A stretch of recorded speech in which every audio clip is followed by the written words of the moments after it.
Good morning students. तो आज में हम एप्लीकेशन ऑफ डेफिनेट इंटीग्रेशन पे कुछ क्वेश्चंस करने वाले हैं। कुछ अच्छे क्वेश्चंस लेंगे। इसके पहले के क्वेश्चंस पे हम क्या करते थे कि हम एक्स के रेस्पेक्ट में हम इंटीग्रेट करते थे, लगे अभी हम क्या करेंगे, एक या दो क्वेश्चन को हम लेंगे, हम वाई के रेस्पेक्ट में हम इंटीग्रेट करके देखेंगे कि उसमें कैसे होता है। तो पहला एक क्वेश्चन लेते हैं। एक क्वेश्चन दिया है, find the area bounded by the region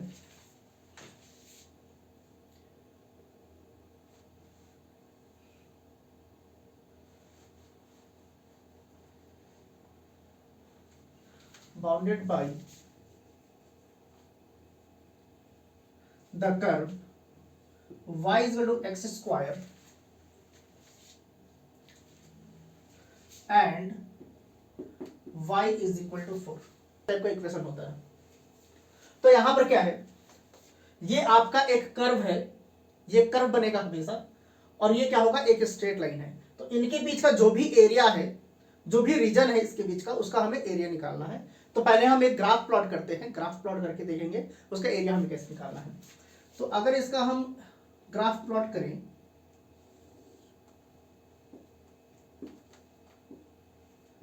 देखिए यहां पर y equal to x square है, x की कुछ भी वैल्यू रखिए, y हमेशा पॉजिटिव ही रहेगा क्योंकि y equal to x square दे रखा है।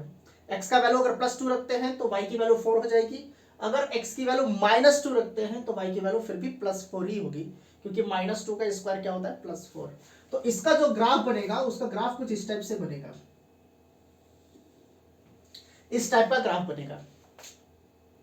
ठीक है, चलिए ग्राफ तो पता चल गया। अब यहां पर एक लाइन दे रखा है y इज इक्वल टू 4। अब y इज इक्वल टू 4 दे रखा है, तो इसका हमें कैसे करना है। तो y इज इक्वल टू 4 जब भी दे रखा है तो ये आपका क्या बनेगा, एक पैरेलल लाइन बनेगा, और वो पैरेलल लाइन किसके होगा, x एक्सिस के पैरेलल होगा। तो y पे 4 का है, मान लेते हैं कि यहां पर y इज इक्वल टू 4 है, यहां पर ये जो कोऑर्डिनेट है y की वैल्यू यहां से यहां तक की जो लेंथ है वो 4 है। तो आपका जो लाइन बनेगा वो कुछ इस टाइप का लाइन बनेगा।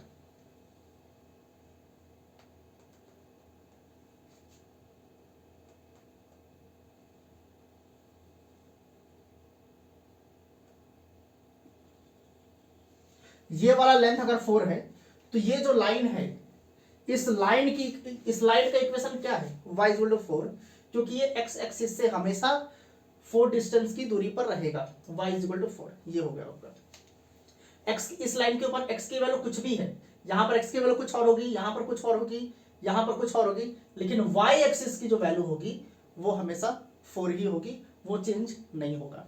ठीक है, अब हमें इसके बीच का जो बाउंडेड रीजन है उसका हमें एरिया निकालना है। तो मतलब कि ये शेडेड पार्ट जो है इसका हमें एरिया निकालना है, ये जो शेडेड पार्ट है इसका हमें एरिया निकालना है।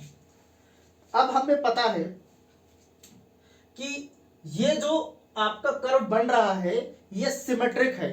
सिमेट्रिक किसके है, y एक्सिस के सिमेट्रिक है। अगर इसका हम एक पार्ट का एरिया निकाल लेते हैं और जब हम 2 से मल्टीप्लाई करेंगे तो इसका निकल कर आ जाएगा, या तो हम इसका एरिया निकाल लेंगे और फिर इस 2 से मल्टीप्लाई कर देंगे तो दोनों का निकल कर आ जाएगा, क्योंकि ये जो कर्व है वो हमेशा y एक्सिस के सिमेट्रिक रहेगी, मतलब इधर जैसा है सेम वैसा इधर भी रहेगा, और कॉन्ग्रुएंट होगा, बराबर होगा। ऐसा नहीं कि एक छोटा है एक बड़ा है, हमेशा बराबर होगा।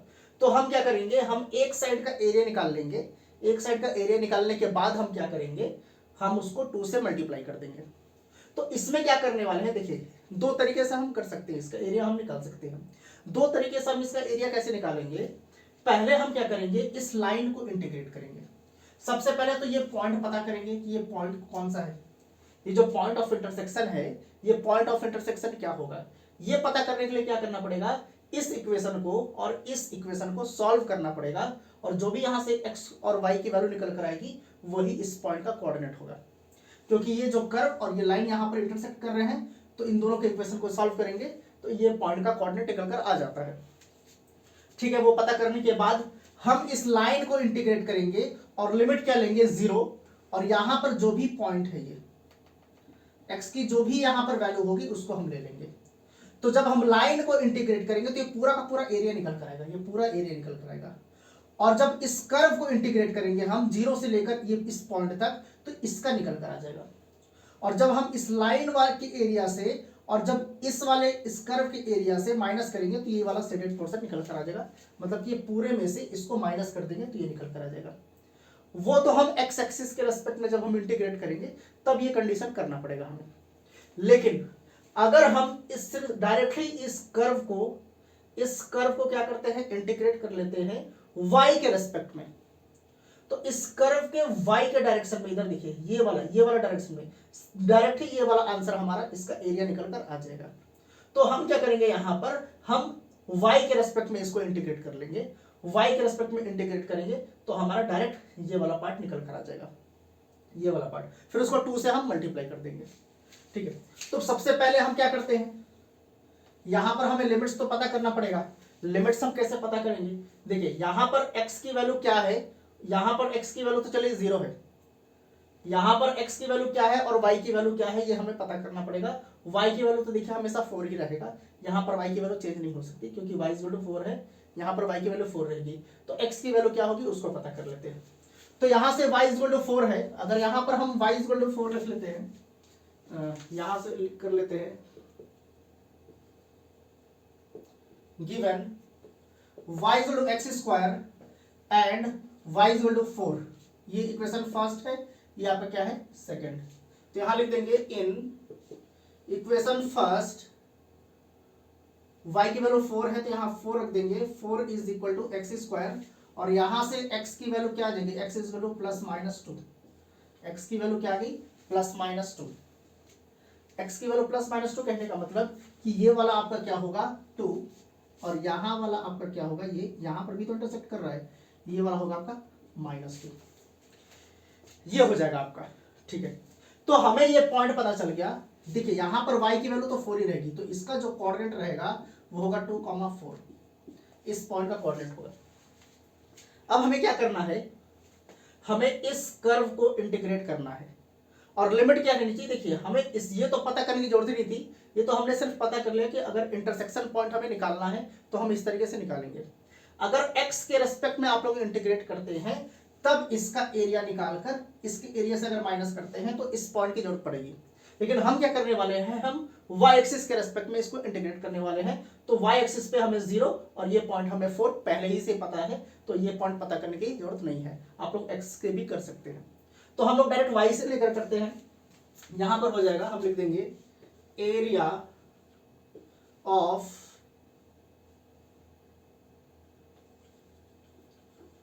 शेडेड पोर्शन या फिर शेडेड रीजन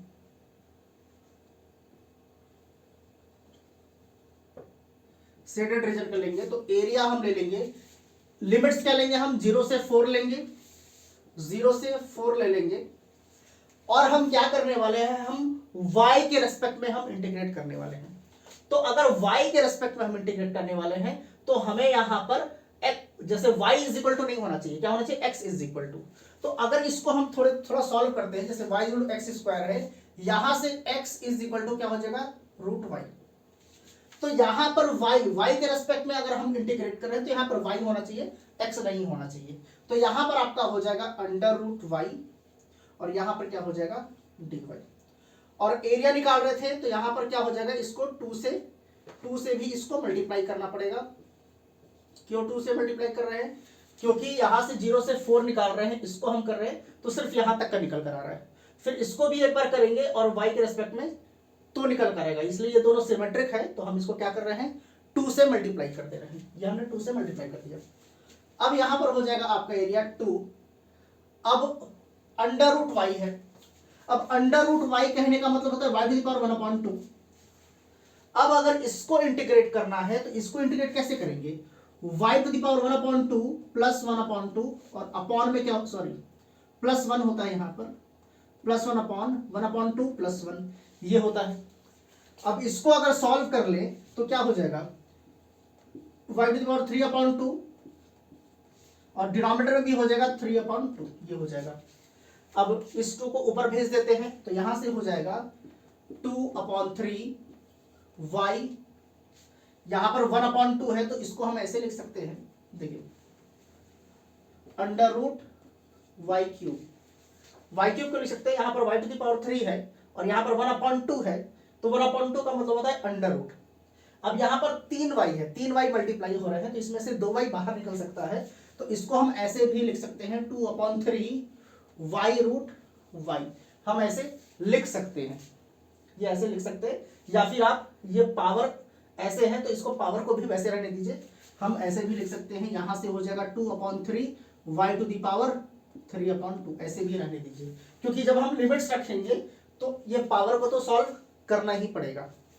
तो चलिए इसको अगर इंटीग्रेट करते हैं, ये 2 बाहर आ गया, अंडर रूट y का इंटीग्रेशन क्या था, यहां से 2/3, यहां रख देंगे 2/3 और यहां पर हो जाएगा y⁻³ और यहां पर लिमिट्स हो जाएगा 4 और यहां पर हो गया 0, ये हो गया, ठीक है। अब यहां पर हमें क्या करना पड़ेगा, 2 लिमिट्स रखेंगे, 2/3 पहले से है, y के जगह पर हम क्या रखेंगे, 4 रखेंगे। तो ध्यान दीजिएगा हम डायरेक्ट कर रहे हैं, 4 को हम 2² भी लिख सकते हैं, y के जगह पर हमें 4 रखना है तो 4 को हम क्या करेंगे, 2² भी रख सकते हैं, तो y के जगह पर हम 2² लिखेंगे, तो ये हो जाएगा 2² और इसके पावर में क्या है 3/2 पहले से, यहां पर माइनस का साइन आता है माइनस। अब लोअर लिमिट रखेंगे तो ये क्या हो जाएगा 0, तो वहां पर कुछ वैल्यू रखने की जरूरत नहीं है, वो डायरेक्ट 0 हो जाएगा, ठीक है। अब यहां से 2 × 2 कितना हो जाएगा 4, यहां से इसको अब हम लिखते हैं तो 4/3 × अब ये पावर का भी पावर है तो पावर और पावर मल्टीप्लाई होते हैं, तो ये वाला 2 और ये वाला 2 क्या होगा, कट जाएगा और यहां से हो जाएगा 2³ और 2³ कितना होता है 8 होता है, यहां पर 8 लिख देंगे तो यहां से हो जाएगा 32/3 यूनिट्स और ये आपका क्या हो जाएगा, इस एरिया हो जाएगा, ये लाइन और इस कर्व के बीच का जो भी रीजन है बाउंडेड, ये जो इसके बीच का जो भी रीजन है इसका ये एरिया हो गया 32/3 units.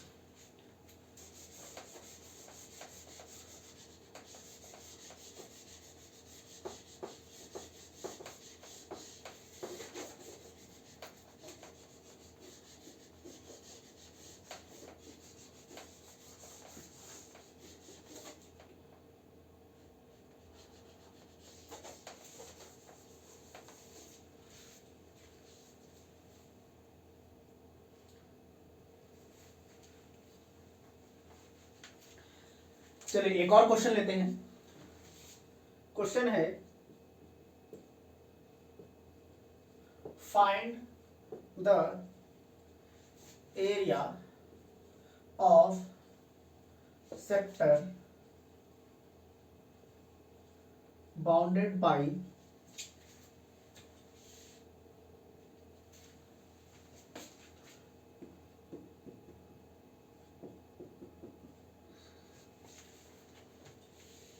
and the line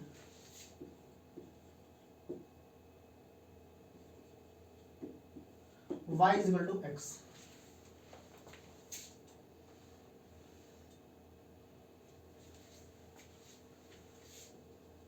in first quadrant। तो ये क्वेश्चन आप लोग को दे रखा है, सबसे पहले समझना है क्वेश्चन को। आपसे बोला है find the area of the sector. अब सेक्टर क्या होता है भाई, सेक्टर देखिए ध्यान से समझना है।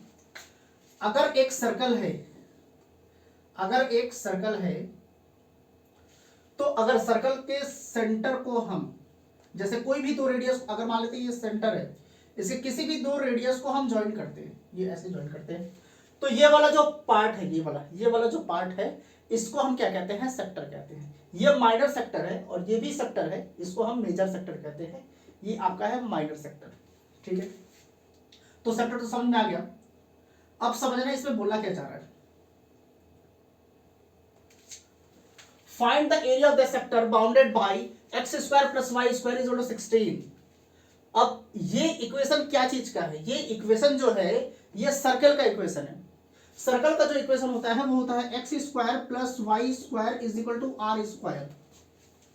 ये सर्कल का इक्वेशन होता है जब सर्कल का जो सेंटर है वो 0,0 पर है। 0,0 कहने का मतलब ओरिजिन पे सेंटर होना चाहिए और ये क्या होता है, इज इक्वल टू के बाद जो होता है वो आर स्क्वायर होता है, मतलब रेडियस का स्क्वायर।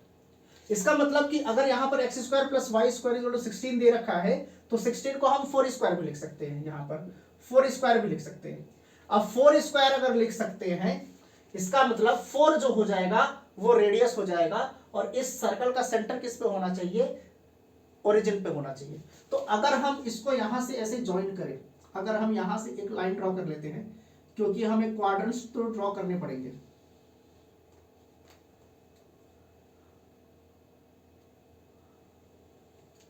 क्वाड्रेंट्स तो हमें ड्रॉ करने ही पड़ेंगे। अगर हम एक्स एक्सिस और वाई एक्सिस अगर हम ड्रॉ कर लेते हैं, तो ध्यान से देखिए, यहां से यहां तक का जो लेंथ होगा यहां तक का, वो 4 होगा। क्यों होगा, क्योंकि क्वेश्चन में ही दे रखा है रेडियस जो हो जाएगा वो 4 हो जाएगा। तो मतलब इस पॉइंट का जो कोऑर्डिनेट होगा वो होगा 4,0। क्या हो जाएगा, 4,0, ये हो जाएगा।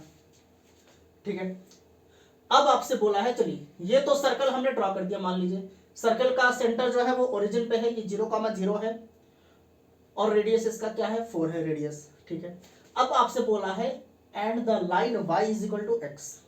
अब y is equal to x क्या है, आइडेंटिटी फंक्शन है, ये तो सीधा सीधा लाइन जाता है, ऐसा हमने इसके ऊपर क्वेश्चन कर रखा है। इसके ऊपर अगर हम करें लाइन ड्रॉ करें, तो एक लाइन ऐसे जाएगा और ये डायरेक्ट ऐसे आएगा।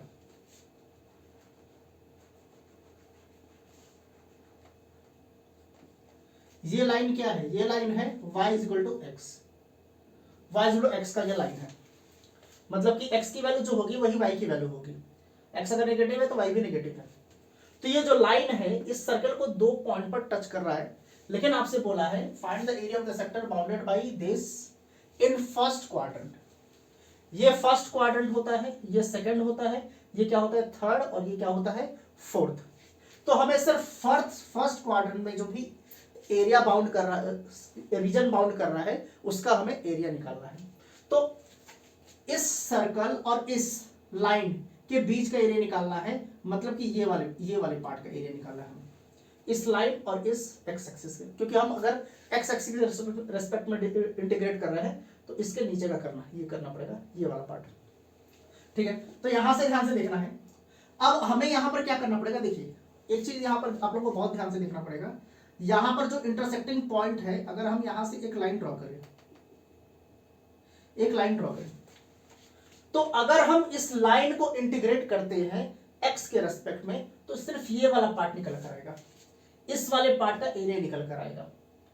बाद में हमें इस पार्ट का भी तो एरिया निकालना है, तो इस पार्ट के एरिया को हमें इस कर्व को, ये कर्व कहने का मतलब ये इसको हमें इंटीग्रेट करना पड़ेगा x के रेस्पेक्ट में, तब इसका हम एरिया निकाल पाएंगे। तो हमें यहां दो इंटीग्रेशन करना है। एक तो ये जो ट्राइंगल बन रहा है इसका हमें इंटीग्रेशन करना है, इसका एरिया पता करने के लिए इस लाइन को इंटीग्रेट करना पड़ेगा। फिर ये वाला जो पार्ट रह गया इसका भी एरिया पता करने के लिए इस कर्व को हम इंटीग्रेट करेंगे x के रेस्पेक्ट में, तो नीचे का ये वाला पार्ट निकल कर आ जाएगा, और फिर दोनों को हम क्या करेंगे, ऐड कर देंगे। ठीक है, तो इसको हम, अगर ये O है, इसको A मान लेते हैं, और इसको हम क्या मानते हैं, B मान लेते हैं, B मान लेते हैं, और इसको मान लेते हैं P। ये वाला पॉइंट क्या है, B, और ये वाला पॉइंट P। तो सबसे पहले हम क्या करेंगे, हम OAB ट्राइंगल का हम एरिया निकाल लेते हैं। तो यहां से हो जाएगा, यहां हम लिख देंगे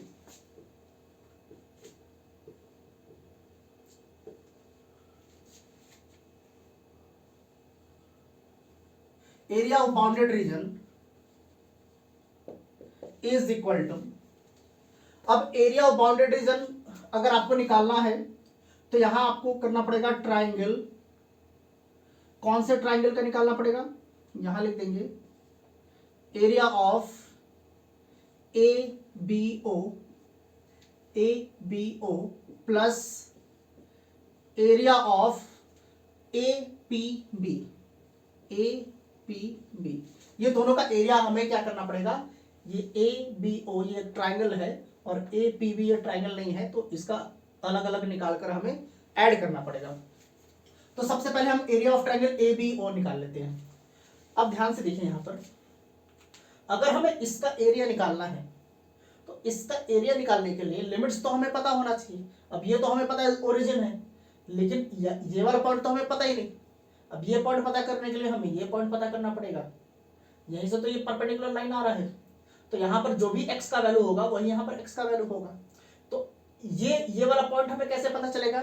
ये जो लाइन है और ये जो सर्कल है, इन दोनों को जब हम सॉल्व करेंगे तो हमें ये वाला पॉइंट निकल कर आ जाएगा। तो हम यहाँ पर कर लेते हैं, इसको इक्वेशन फर्स्ट मान लेते हैं और इसको क्या करते हैं, इक्वेशन सेकंड मान लेते हैं। फ्रॉम इक्वेशन सेकंड से यहां पर इन इक्वेशन फर्स्ट लिख लेते हैं। इन इक्वेशन फर्स्ट यहां पर y की वैल्यू क्या है? y की वैल्यू x है, तो y के जगह पर हम x रख देंगे। तो यहां पर हो जाएगा x square plus x square is equal to 16, और यहां से इसको जब हम ऐड करेंगे तो ये हो जाएगा 2x square is equal to 16, और यहां पर जब हम करेंगे इसको तो हो जाएगा x square is equal to 8, और यहां से x की वैल्यू हो जाएगी इज इक्वल टू 8 का अगर हम अंडर रूट करते हैं तो ये हो जाएगा 2√2, और जब भी हम स्क्वायर रूट कर रहे हैं तो यहाँ पर प्लस माइनस साइन आना चाहिए। क्या आना चाहिए? प्लस माइनस साइन आना चाहिए। तो एक बार प्लस 2√2 तो चलिए यहाँ पर होगा, यहाँ पर x की वैल्यू तो क्या है 2√2 आ गई, और y हमें पता करना है, और एक आ रहा है -2√2। तो अब वो -2√2 कहां पर होगा? ये यहां पर होगा कहीं -2√2, और y का कोऑर्डिनेट हमें अभी पता करना है। y अभी हमें नहीं पता है, y हमें पता करना है। तो एक चीज तो हमें पता है कि हमें इस क्वाड्रेंट से कोई मतलब ही नहीं है, हमें तो इस क्वाड्रेंट का ही निकालना है ना, तो इसको हम इग्नोर कर देंगे, ये नेगेटिव वाला। अब हमें पता है कि y इक्वल टू x है यहाँ पर इक्वेशन 2 में, इसका मतलब x की वैल्यू जो होगी वही y की वैल्यू होगी। तो अगर यहाँ पर x की वैल्यू 2√2 है तो y की वैल्यू भी क्या हो जाएगी? 2√2 हो जाएगा। ये हो जाएगा, मतलब इस पॉइंट का जो कोऑर्डिनेट है वो हो जाएगा 2√2, 2√2। तो अगर यहाँ पर x की वैल्यू क्या है 2√2, तो ये जो पॉइंट है b जो हो जाएगा वो हो जाएगा 2√2, ये पॉइंट का कोऑर्डिनेट कॉमा 0, ये हो जाएगा इस पॉइंट का कोऑर्डिनेट 2√2, 0। क्यों? क्योंकि तो x एक्सिस पर है और x एक्सिस पर y की वैल्यू 0 होती है, तो ये हो जाएगा। ठीक है, तो हमें y से कोई मतलब नहीं था, अब हमें इसको पता करना है। तो हमें पता है इस लाइन को इंटीग्रेट करना है, और लिमिट जो होना चाहिए वो होना चाहिए 0 से 2√2 होना चाहिए। ठीक है, करते हैं। यहां पर हो गया, अब यहां लिख देंगे now area of ABO। ABO का जो एरिया होगा ABO लिमिट्स होगा 0 से 2√2, 0 से 2√2, और इस लाइन का इंटीग्रेशन x के रेस्पेक्ट में। तो यहां पर क्या हो जाएगा? y इक्वल टू क्या है? x, तो यहां पर हम लिख देंगे x, और किसके रेस्पेक्ट में? x के रेस्पेक्ट में। अब अगर इसको हम इंटीग्रेट करते हैं तो ये हो जाएगा x स्क्वायर अपॉन 2, और यहां पर हो जाएगा 2√2, और यहां पर 0। अब अगर यहां पर हम x की वैल्यू रखते हैं, x की वैल्यू 2 रखते हैं, 2√2 रखते हैं, तो यहां पर हो जाएगा 2 का स्क्वायर, यहां रख देते हैं 2 का स्क्वायर कितना होता है 4 इंटू √2 का स्क्वायर कितना होता है 2/2, ये हो जाएगा, यहां से ये कट जाएगा, हो जाएगा 4 स्क्वायर यूनिट आ गया। ठीक है, मतलब इस वाले पार्ट का जो है एरिया 4 स्क्वायर यूनिट निकल कर आ गया। अब हमें इसका पता करना है, इस वाले पार्ट का। ठीक है, यहां लिख देते हैं एरिया ऑफ APB। APB का एरिया निकालना है, APB का अगर एरिया निकालना है तो हमें ये जो सर्कल का जो कर्व है, ये जो आर्क है, इस आर्क को इंटीग्रेट करना पड़ेगा x के रेस्पेक्ट में, और लिमिट्स क्या होना चाहिए 2√2 से 4, 2√2 to 4। अब x के रेस्पेक्ट में कर रहे हैं तो इसी को तो इंटीग्रेट करेंगे, तो ये y is equal to something होना चाहिए x के टर्म्स में। तो यहां से अगर हम इसको सॉल्व करते हैं तो देखिए यहां से क्या दे रखा है, x square plus y square is equal to 16 दे रखा है। तो यहां पर जो आपका एक्सप्रेशन होना चाहिए वो सिर्फ x के टर्म में ही होना चाहिए। तो x के टर्म में होगा तो यहां से हम लिखेंगे y is equal to y square is equal to 16 minus x square, और यहां से y इज इक्वल टू क्या हो जाएगा, under root 16 minus x square, ये हो जाएगा। ठीक है, तो यहां पर वही हो जाएगा, लिमिट्स जो होगा 2√2 और यहां पर हो जाएगा 4, और यहां पर क्या हो गया, under root 16 minus x square, और किसके रेस्पेक्ट में, x के रेस्पेक्ट में हम इसको इंटीग्रेट करेंगे। ध्यान दीजिएगा ये वाला पार्ट। ठीक है, अब इसको इंटीग्रेट करना पड़ेगा, लिमिट्स तो 2√2 से 4 तक रहेगा, इसको अब इंटीग्रेट करते हैं। ठीक है, तो अब यहां पर हो गया 2√2 से 4 लिमिट हो गया, और इसको इंटीग्रेट करना है। तो इसका इंटीग्रेशन हमने डेफिनेट इंटीग्रेशन में सीखा हुआ है, इसको हम डायरेक्ट इंटीग्रेशन कर रहे हैं। इसको देखिएगा ध्यान से, इसका इंटीग्रेशन क्या हो जाएगा,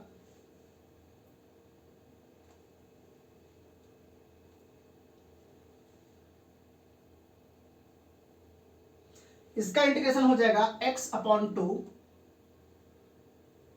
under root 16 minus x square plus, ध्यान से देखिएगा डायरेक्ट इंटीग्रेट कर रहे हैं, x/2 under root 16 minus x square plus 16/2 sine inverse x/4, और यहां पर हम लिमिट्स रख देंगे, ये हो जाएगा 2√2 और ये हो जाएगा 4। तो ये इसका इंटीग्रेशन होता है, यहां पर से 2√2 कंफ्यूज कर रहा है, 2√2 ये कर दिया। तो इसको हमने यहां पर डायरेक्ट इंटीग्रेट किया है, आप लोग भी डायरेक्ट कर सकते हैं, कोई प्रॉब्लम नहीं है। ये हो गया। अब यहां पर क्या करना है, हमें लिमिट्स की वैल्यू रखनी है, लिमिट्स की वैल्यू रखते हैं, ध्यान से थोड़ा रखना पड़ेगा, एक्सप्रेशन थोड़ा सा बड़ा है, तो पहले 4 रखते हैं यहां पर, तो हम डायरेक्ट रख रहे हैं, ध्यान से देखिएगा यहां पर डायरेक्ट, या फिर चलिए रख ही देते हैं, कोई प्रॉब्लम नहीं है। यहां पर 4/2 हो गया अंडर रूट 16 माइनस, ये क्या हो जाएगा, यहां पर अगर 4 रखते हैं तो 16 माइनस 16, ये तो चलिए 0 ही हो जाएगा, प्लस 4 फिर यहां पर रखेंगे तो ये हो जाएगा 16/2 कितना होता है 8, और यहां पर हो जाएगा साइन इनवर्स 4/4 कितना हो जाएगा 1, ये तो चलिए हो गया। अब यहां पर फिर क्या आता है, माइनस का साइन आता है, माइनस का साइन, अब हम क्या करेंगे, 2√2 रखेंगे, इसको थोड़ा मिटाते हैं,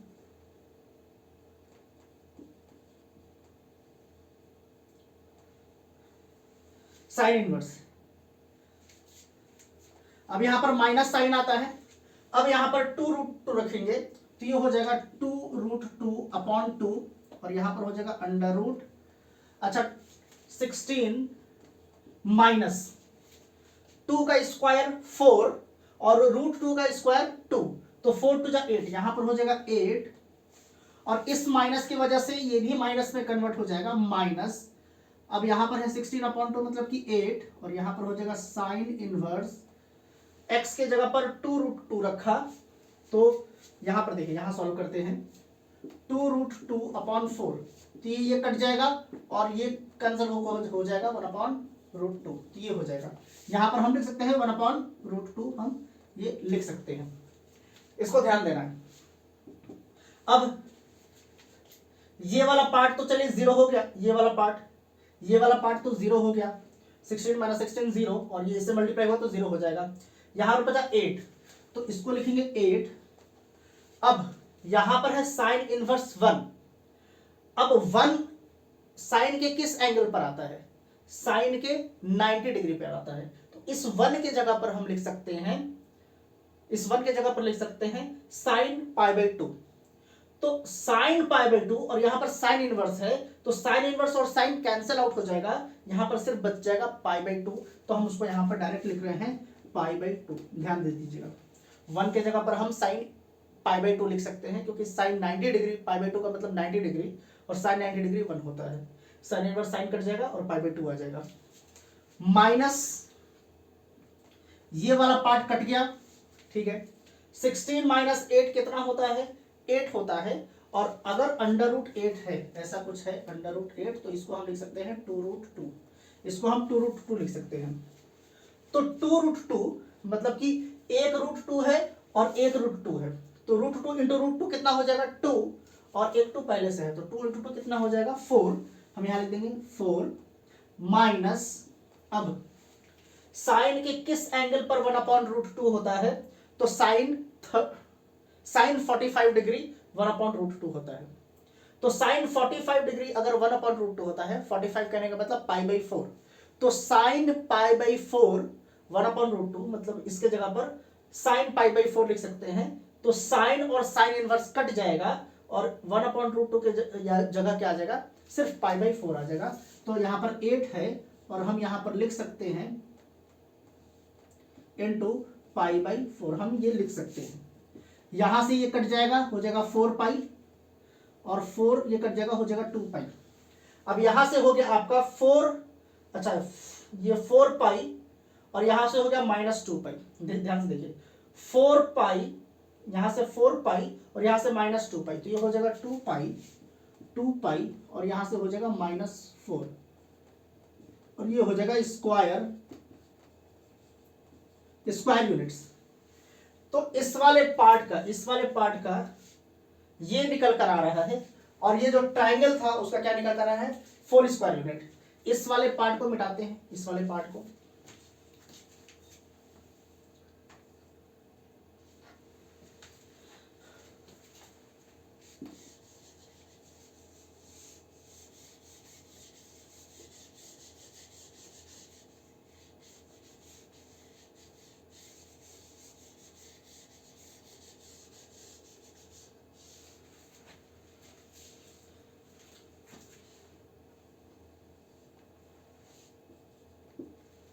अब ध्यान से देखिए, area of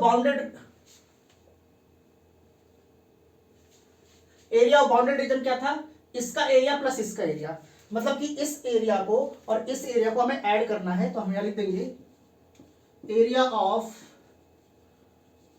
bounded region is equal to, यहां पर हो गया 4 और यहां पर हो गया प्लस 2π - 4, यहां से 4 और -4 कट जाएगा, और आपका हो जाएगा 2π स्क्वायर, सॉरी, यहां से हो जाएगा 2π स्क्वायर यूनिट्स। ये आपका क्या हो गया, एरिया। किसका एरिया हो गया, ये शेडेड पार्ट का हो गया, शेडेड पार्ट, इसका एरिया निकल कर आ गया। ध्यान से देखिए, बहुत अच्छा क्वेश्चन है, क्योंकि इसमें दो सेगमेंट्स बन रहे हैं, दो पार्ट बन रहे हैं, दोनों को हमें अलग अलग इंटीग्रेट करना पड़ रहा है, एक बार इस लाइन को और एक बार इस कर्व को, इस आर्क को, और दोनों को बाद में हम ऐड कर रहे हैं, तब आज हमारा आ रहा है। तो इस टाइप के क्वेश्चंस को बहुत ही ध्यान से करना है आप लोगों को।